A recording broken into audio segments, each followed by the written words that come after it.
Petite vidéo coup de gueule, ça fait vraiment très longtemps que j'ai pas fait ce type de vidéo, on va essayer en tout cas de pas être grossier, je pense que je vais la mettre en fait ce soir parce que j'en ai un petit peu gros des fois, des commentaires, et je pars du principe qu'il y a quand même des humains derrière, enfin j'espère en tout cas pour eux que ce ne sont pas en tout cas que des robots, mais c'est souvent moi je, moi je, moi je. En tout cas si ça t'intéresse de faire moi je, bah, tu fais comme moi, tu vois, tu fais des vidéos et tu donnes ton avis.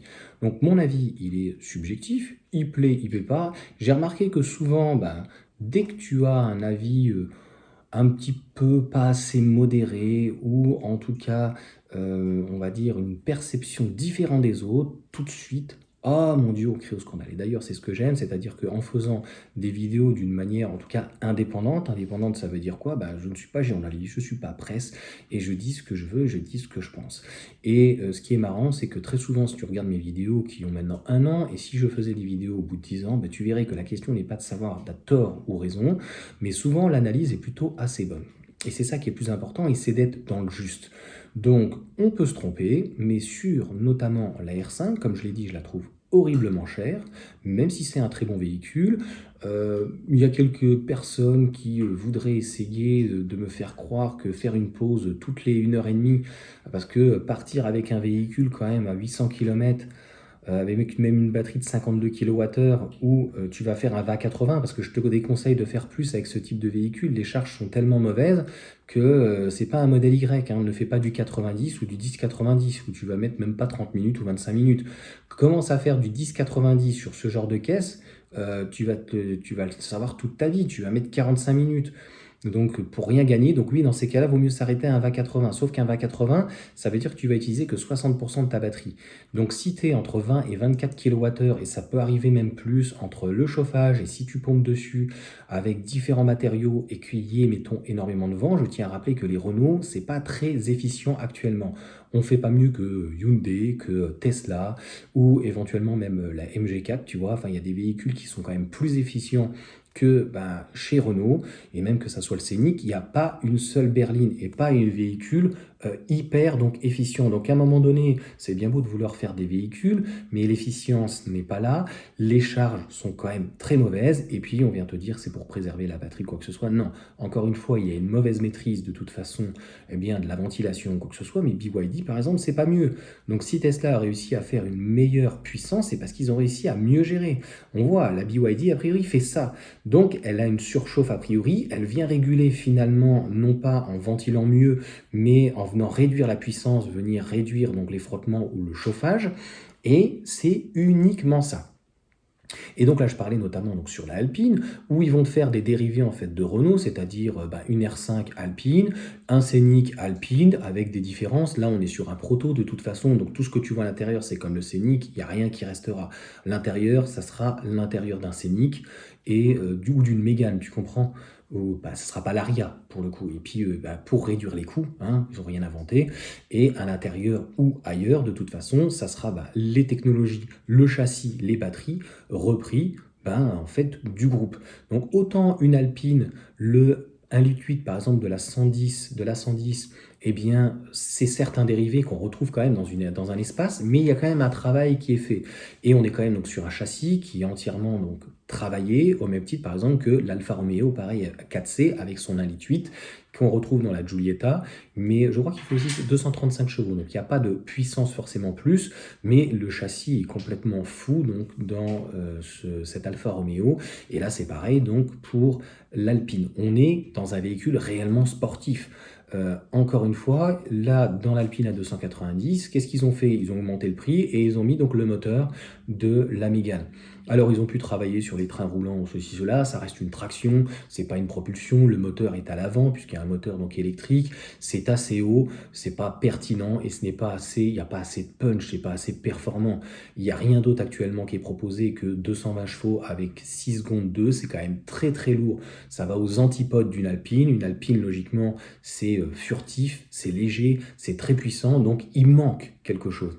Donc à un moment donné, s'il y a des personnes qui veulent acheter, et grâce d'ailleurs au bonus, parce que à un moment donné, il ne faut pas être hypocrite, sans le bonus, 36 000 euros par exemple une R5, ou entre 42 et 45 000 euros une Alpine, qui va les mettre 42 ou 45? Je suis désolé, la référence dans le monde, c'est une Model 3 à 40 000 euros actuellement, et on ne peut pas les comparer. Si on peut les comparer sur le prix, 42 l'autre, qui fait 180 chevaux et l'autre qui fait 40 000, à 45 000, tu as une grande autonomie. Tu as 700 km. Je veux dire qu'en termes d'usage, on est sur autre chose. Oui, mais la Tesla, c'est trop grand ou quoi? Peut-être. Mais à un moment donné, qui irait mettre sans bonus 45 000 euros pour 220 chevaux? Donc à un moment donné, il ne faut pas se foutre de la gueule du monde. Pour moi, comme je l'ai dit, ce sont des simples, si on peut dire, finitions. C'est l'intérieur de la R5 qui est repris. On verra sur l'A390, mais si c'est finalement un style différent à l'extérieur, mais qu'à l'intérieur, c'est la même chose, et qu'on reprend finalement les mêmes motorisations, et puis si les motorisations, qui a du 4 roues motrices, comme l'Aria, peut-être le Scénic qui va arriver. De toute façon, les batteries, ça sera la 60 kWh et la 87 kWh, je pense. Donc concrètement, il va falloir envoyer de l'armada pour avoir un véhicule quand même qui envoie. Donc derrière, il y a des marques véritablement premium qui font mieux. Et la notoriété, c'est bien, mais c'est pas parce qu'on essaie de renaître une marque. On le voit bien avec DS, pour le moment, ça ne marche pas trop. On le voit avec Renault, ils ont essayé donc de créer avec Nissan Infiniti. Ça n'a jamais pris ou quoi que ce soit. Et finalement, c'est des Mercedes à la fin rebadgés, puisque finalement, Renault n'était pas capable de faire autre chose. Et Initial Paris, je suis désolé, ça n'a jamais fonctionné. Initial Paris Espace à 60-65 000 euros. À un moment donné, il va falloir être dans la réalité. C'est-à-dire qu'au-delà de Tesla, tu as les constructeurs chinois qui arrivent. Et je suis désolé, si quelqu'un cherche la performance, à 40 000 euros, eh bien, même avec bonus ou sans bonus, même à 35 000, tu prends une MG4 X-Power. Alors, peut-être que le look, tu n'aimeras pas, mais ça fonctionne de fou. 435 chevaux, 4 roues motrices, et c'est d'une douceur, et en plus, tu as un one pédale. Donc, le problème, technologiquement parlant, bon, l'automotive, ça fonctionne, à l'intérieur, c'est sympa, à l'extérieur, c'est sympa, mais il manque de la perf, il manque du comportement routier, il manque clairement, éventuellement au niveau du poids, mais les véhicules sont quand même hauts, au niveau donc de la charge, donc il y a de véritables manques.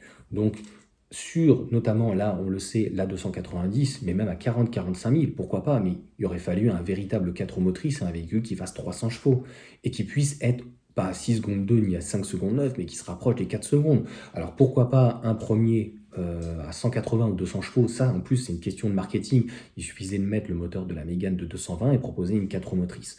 Donc comme pour le coup, l'Alfa Romeo donc Junior, pareil j'ai quelqu'un qui m'a dit bah ouais mais c'est pas la même chose ou quoi, mais non mais je lui ai dit à cette personne dans les commentaires, il faut arrêter en fait cette arrogance française. Aujourd'hui, les batteries, on n'est pratiquement pas capable de faire des batteries. Voilà, on voit ça bricole, mais concrètement, les leaders mondiaux, c'est BYD et c'est ATL pour l'essentiel. Les moteurs, ouais, ça peut aller. On se dépatouille. Et comme j'ai dit, donc pour le premium, il y a déjà des marques qui ont d'ailleurs des difficultés, en Chine notamment, Mercedes, Audi ou BMW. Donc tu ne crois pas que Renault avec Alpine va arriver comme ça, la fleur au fusil, et puis voilà, ça reste une Renault, je suis désolé, et Renault n'a jamais eu donc cette image et n'aura jamais eu cette image, même si ça monte en gamme, il y a des gens qui ne veulent pas acheter Renault, donc peut-être que les clients Renault resteront, ou iront chez Dacia qui monte aussi en gamme, mais voilà, c'est pas le cas forcément par exemple de Peugeot, et puis le groupe Stellantis est plus intéressant à ce niveau-là, dans la mesure où ils sont capables de proposer beaucoup plus de gamme, mais pareil, ça manque parfois de puissance, ça manque de charge, mais l'Alfa Romeo, donc pour le coup la Junior, 280 chevaux, 4 roues motrices, par contre, 5 secondes 9, c'est assez moyen. Pour le prix, tu as une Model 3 grande autonomie en propulsion, ça marche très très très très bien, 5 secondes 2. Moi, ce qui m'intéresse, c'est l'efficience. L'efficience de charge, l'efficience de la puissance, c'est ce qu'on demande à un véhicule électrique. C'est pas qu'on demande que ça soit un parpaing. Donc moi, mon modèle Y, en termes de style, je l'ai jamais trop aimé, c'est pas forcément ma came. Par contre, le comportement routier, il est juste fou. Pour ce gabarit, pour ce poids et l'efficience du véhicule, le véhicule fait mieux que ma Mégane. Quand je l'ai pris en leasing, elle valait 48 000 euros et mon modèle Y valait 47 000. Pour le même prix, j'avais pas la même chose. L'autre est entre guillemets un second véhicule. En leasing, elle n'était pas trop chère, mais j'aurais jamais pu prendre une Mégane ou même un Scénic en premier véhicule. Donc, pour le même prix, j'en ai 3 fois plus. J'ai beaucoup plus de volume, j'ai un véhicule qui ne consomme pas plus, j'ai un véhicule qui charge beaucoup plus vite, j'ai un véhicule qui est avec une batterie LFP, qui va tenir beaucoup plus dans le temps. Donc, un constructeur qui est beaucoup plus avancé. Et encore une fois, on va voir ce qui font déjà les Chinois, mais ils sont pas arrivés. Ouvrez-vous au monde, ouvrez-vous au monde. Regarde Zeekr, ce qu'il propose. Donc, tu veux éventuellement faire du luxe, du premium ou du sportif, mais on n'en a pas les moyens. Regarde Xiaomi, ils arrivent avec un premier véhicule, les gens le critiquent ou quoi, mais le véhicule est complètement fou. Donc en fait, ça va se vendre où ce véhicule? Peut-être en Europe soviétique, mais c'est tout. Ça va pas se vendre dans le monde. Et puis franchement, les volumes seront tels qu'à un moment donné, en fait, ils vont couler. Et donc là, aujourd'hui, les Chinois arrivent tellement à maturité qu'ils exportent et ils vont pouvoir se permettre. Tu te rends compte qu'aujourd'hui, sans bonus, en Belgique ou au Luxembourg, mais c'est en Belgique, elle est à 37 700, tu as une BYD Seal. Alors on va me dire, oui, mais c'est pas une citadine. Oui, tout à fait. Ce que je veux juste essayer de t'expliquer, c'est que pour 37 000 balles, tu as une R5 et que avec malgré toutes les taxes quand même que le véhicule se tape, eh bien, pour le même prix, tu as une BYD Seal beaucoup plus grande, le véhicule est beaucoup plus spacieux, le véhicule fait 7 secondes 5, on est sur une batterie encore LFP, et Renault de toute façon a fait une erreur là-dessus, et ils s'en rendent compte, ils vont pas se le dire, parce que c'est toujours l'orgueil, c'est toujours l'ego, c'est toujours la flatterie, et de penser qu'on est les meilleurs, mais c'est normal, les ingénieurs en fait en France et en Europe, c'est ce qu'on leur a dit en fait depuis des années, vous êtes les meilleurs, alors on n'est pas les plus nuls, mais on n'est pas les meilleurs. Et franchement, ça fait très longtemps qu'on a été dépassé.